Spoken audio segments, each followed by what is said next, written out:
लातूर कल्याण जनकल्याण द्रुतगती मार्गाला ऐतिहासिक मंजुरी. प्रवास अवघ्या 5 तासात. आमदार अभिमन्यू पवार यांनी मानले मुख्यमंत्र्यांचा आभार.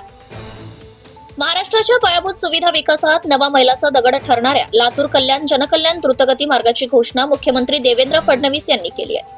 इन्फ्रामॅन अशी ख्याती असलेल्या मुख्यमंत्र्यांच्या या महत्वाकांक्षी निर्णयामुळे लातूर मुंबई हा दीर्घकाळचा प्रवास आता फक्त 5 तासात पूर्ण होणार असून मराठवाड्याच्या विकासाला आता अभूतपूर्व गती मिळणार आहे.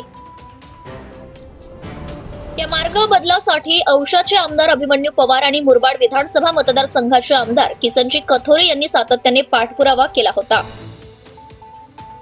सुमारे 442 किलोमीटर लांबीच्या या द्रुतगती महामार्गासाठी अंदाजे 35,000 कोटी रुपये खर्च अपेक्षित असून हा प्रकल्प महाराष्ट्र राज्य रस्ते विकास महामंडळ MSRDC मार्फत राबवण्यात येणार आहे.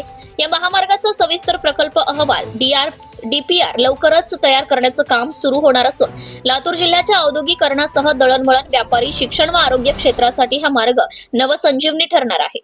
दरम्यान कल्याण मार्गे मुंबईकडे जाताना होणारी वाहतूक कोंडी टाळण्यासाठी लातूर अहिल्यानगर माळशेज घाट मार्गे बदलापूर वडोदरा एक्सप्रेस वेवरील बोगद्यातनं पनवेल JNPT पर्यंत थेट जोडणी करण्याचा महत्त्वपूर्ण बदल या प्रकल्पात समाविष्ट करण्यात आलाय. त्यामुळे वाहनांना अटल सेतू किंवा मुंबई गोवा द्रुतगती मार्गावरनं विना अडथळा मुंबईत प्रवेश करता येणार आहे. या मार्ग बदलासाठी औशाचे आमदार अभिमन्यू पवार आणि मुरबाड विधानसभा मतदारसंघाचे आमदार किसनजी कथोरे यांनी सातत्याने पाठपुरावा केलाय. 6 ऑगस्ट रोजी मुख्यमंत्री देवेंद्र फडणवीस यांची भेट घेऊन त्यांनी या संदर्भात निवेदन दिले होते. त्यावेळी मुख्यमंत्र्यांनी MSRDचे व्यवस्थापकीय संचालक अनिल कुमार गायकवाड यांना या सूचनेची सखोल तपासणी करून योग्य ती कार्यवाही करण्याचे निर्देश दिले. त्यानुसारच आता सुचवलेले बदल ग्राह्य धरून DPR तयार करण्यात येतोय. या संपूर्ण प्रक्रियेत MSRDC व्यवस्थापकीय संचालक अनिल कुमार गायकवाड यांची सकारात्मक व निर्णायक भूमिका महत्त्वपूर्ण ठरली आहे. या द्रुतगती मार्गामुळे लातूर, अहमदनगर, पुणे, नांदेड तसेच मुंबई महानगर क्षेत्रातील दळणवळण अधिक सुलभ होणार असून मालवाहतूक, उद्योग व रोजगार निर्मितीसाठी मोठी चालना मिळणार आहे.